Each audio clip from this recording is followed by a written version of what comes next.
This is a special report. Dr. Butar, Shiva, and Mikovits are now calling to arrest Dr. Anthony Fauci as the crisis continues to crush President Trump's economy. Now, at the end of this special report, you will be asked to cast your vote on the fate of Dr. Anthony Fauci, like they did in the days of the Roman Colosseum, with a thumbs up or a thumbs down. Now, a thumbs up means arrest Dr. Fauci. A thumbs down means he walks free. So please reserve your vote until the end of this special report, and you've heard from every doctor. Yes, the calls to arrest Dr. Fauci have amplified across Americans. Millions are out of work, and the economy continues to freefall. Many are pointing the finger at Dr. Fauci and Microsoft founder Bill Gates as the sole cause due to their wildly inaccurate and repeatedly revised pandemic predictions. Now, I had the unique opportunity over the past month to interview several top doctors in their fields who all have come to one conclusion: that Dr. Fauci should be arrested. Dr. Shiva Ayyadurai, he holds 4 degrees from MIT, a doctor. He's also the inventor of email at the age of 14 and a PhD in biological engineering, who studies the immune system daily. Dr. Rashid Butar graduated from Washington University with a double major in biology and theology before attending medical school at the University of Osteopathic Medicine and Health Sciences College of Medicine and Surgery. And Dr. Mikovits. She's a cellular and molecular biologist with over 30 years of scientific experience. Dr. Judy Mikovits, she has directed programs on HIV, cancer, epigenetics, and neuroimmune disease with a focus on development of novel drug and diagnostic technologies. All 3 doctors, they may not agree with each other, but there is one thing they can agree on. They all want to see Dr. Fauci behind bars. Now, in this video, I will present their case to the American public, where you will be the judge of the ultimate question: should Dr. Fauci be indicted for the crimes alleged by these doctors? That is what you must make the call on: thumbs up or thumbs down. Now, on April 16th, Dr. Butar joined me to discuss the current state of the pandemic, and we covered a variety of topics. Some of those topics were deemed too controversial, and YouTube decided to remove the original interview as it approached 7 million views. On April 29th, 2020, BuzzFeed contacted me for clarification on a video I produced on the 19th that included excerpts from that interview, which, according to a spokesperson from YouTube speaking to BuzzFeed, the BuzzFeed reporter, those excerpts did not violate the social media company's policies. Now, in the opening of the interview, Dr. Butar discusses how he believes Dr. Fauci got around the 2015 moratorium on CV testing by transferring 3.7 million U.S. taxpayer dollars to the Wuhan lab to continue that very testing. Take a look. I think you're talking about is the moratorium that was placed, and then $3.7 million from the National Institute of Health was transferred to China so they could continue this research, even though the moratorium. So they basically outsourced this research to China. Is this the same topic we're talking about here? This news is just breaking? Yes, this is exactly right. So it goes back to 2014. The U.S. government decided, based upon certain virologists at that time, saying that, look, there's no justification for this kind of research. There's a potential for it to cause harm, cause a pandemic. So there's no justification for us to do this type of research. So the government passed a moratorium in 2014. Fauci approved budgets to be monies to be section for this type of research. So basically, and I'm getting really, every time I think about this, it gets me really flustered because I'm so angry that he basically broke the law. He more than broke the law. He created this entire cascade that we're seeing with the world shutdown was created by this initial aspect back in 2015. He broke the law. He went against government moratoriums. He took taxpayer money and he funded research that has now led to the COVID-19. In 2017, he was documented at Georgetown University saying that there will be a pandemic that this presidency will face, that this term will face. How did he know that in 2017 that something was going to happen in 2018, 19, or 2020?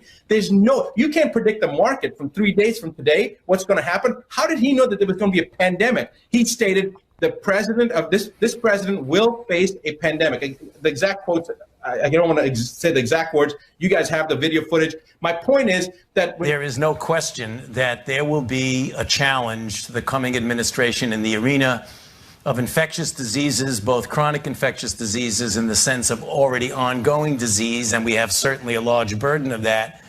But also there will be a surprise outbreak. There will be a surprise outbreak. There will be a surprise outbreak. When somebody starts making these type of statements, and then they were involved with the breaking of the law to fund the research that American taxpayers paid for, that then goes to Wuhan, and now trying to create this diversion and say that it's China. Now, shortly after my interview with Dr. Buttar, it went viral. President Trump's personal attorney and the former mayor of New York City, Rudy Giuliani, appeared on a New York morning radio show and called for an investigation of that very grant. Take a look. There's some very strange things that have to be looked at very carefully. You're absolutely right. China predicted this could happen. China also, for the last 10, 12 years, has been carrying on these experiments, including in this Wuhan laboratory, with animals, and actually making the virus more dangerous, seeing how dangerous the virus can become. Now, you could say that's for scientific purposes, or you could say it's for the purpose of weaponizing it. So back in 2014, the Obama administration prohibited the U.S. from giving any money to any laboratory, including in the U.S., that was fooling around with these viruses. Prohibited it. Despite that, Dr. Fauci gave $3.7 million to the Wuhan laboratory. And then even after the State Department issued reports about how unsafe that laboratory was and how suspicious they were of the way in which they were developing a virus that could be transmitted to humans, we never pulled that money. So something here is going on, John.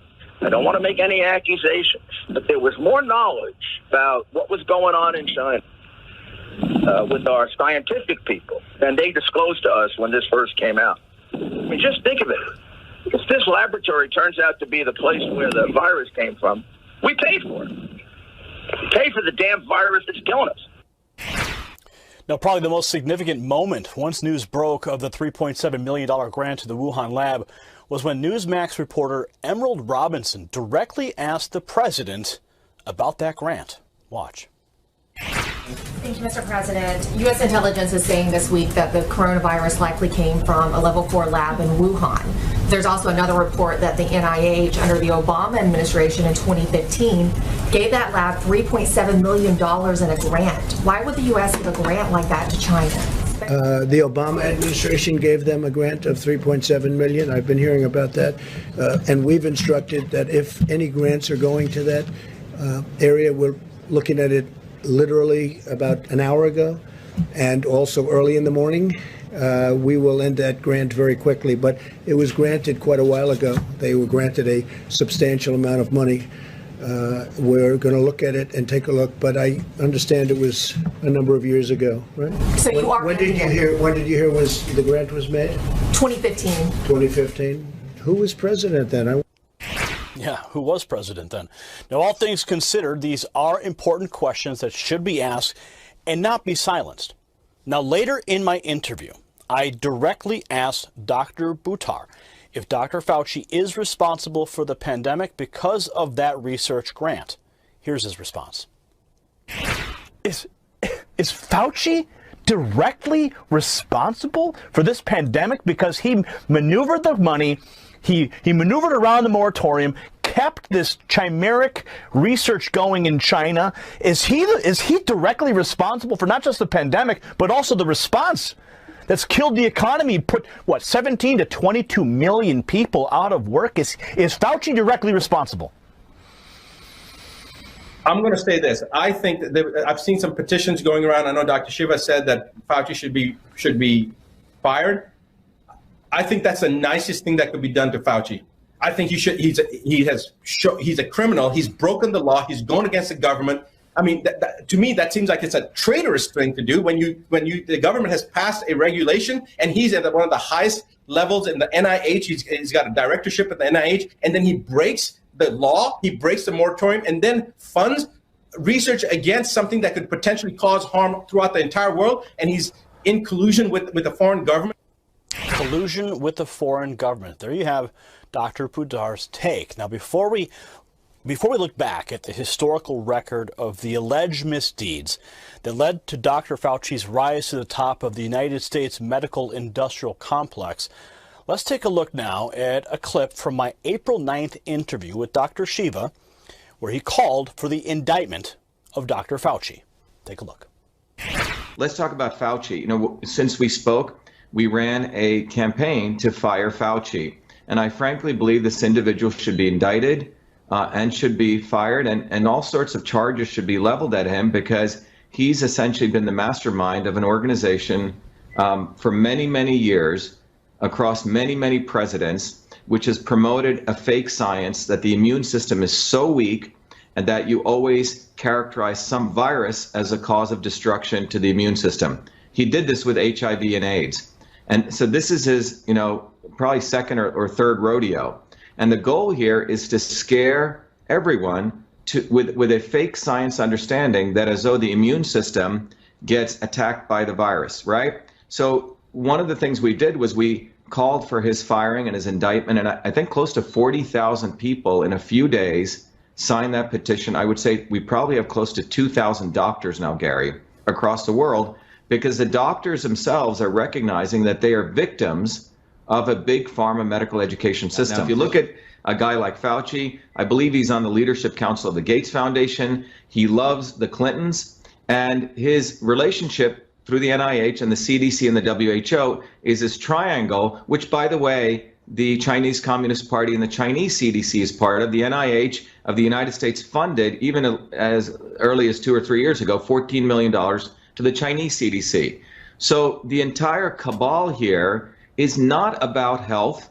It's not about understanding how we boost people's immune systems. So in this entire discourse, that is not what Fauci's been talking about. That's not what the FDA's been talking about. That's not what the WHO's been talking about. That's not what the CDC's been talking about. In fact, you have the Gates, you have Zuckerberg, and you have the Clinton Global Initiative, who are all about vaccines, vaccines, vaccines. So their entire opportunity is, we talked about early, and, the trajectory of which, I characterized early on is the entire purpose of this is to scare, the Jesus out of everyone. So then when next year comes, or even September, October of this year, when the flu season comes, people basically blindly say, yeah, ship me up. Yes, I'll accept a vaccine card. Yes, I'll have to get vaccinated before I get my driver's license. I'm willing to, show my little vaccine card before I go to the gym. Total control. Dr. Shiva clearly knows the end game here. Total control.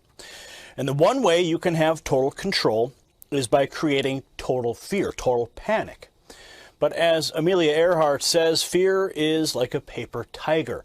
And like the Wizard of Oz, once you peek behind the curtain, you reveal a weak little man. So let us peek behind the curtain, shall we? Dr. Judy Mikovits, she worked directly with Dr. Fauci during the HIV pandemic, and she draws terrifying parallels between then and now.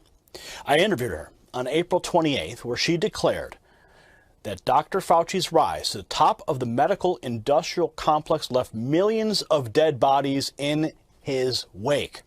And it would make Joseph Mengele blush. Take a look. I joined the Biological Response Modifiers program under the leadership of Dr. Frank Russetti's lab.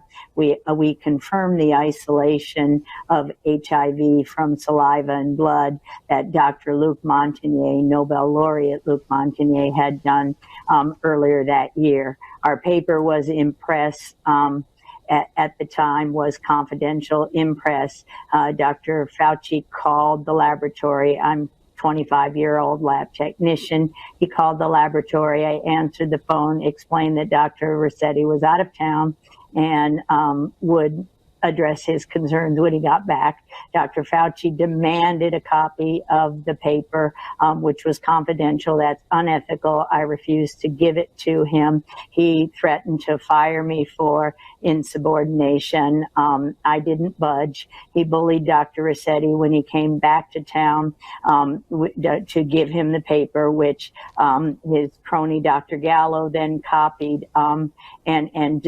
He delayed the publications of the confirmation, resulting in the delay of the diagnostics test and the delay of the immune therapies that could have been used right then to stop the spread of HIV/AIDS. That continued. That resulted in millions of deaths. So you heard her. She believes Dr. Fauci is responsible for millions of deaths. Now, at the end of the interview, I asked her directly, should Dr. Fauci be indicted? Watch. Should Dr. Fauci be indicted? Absolutely.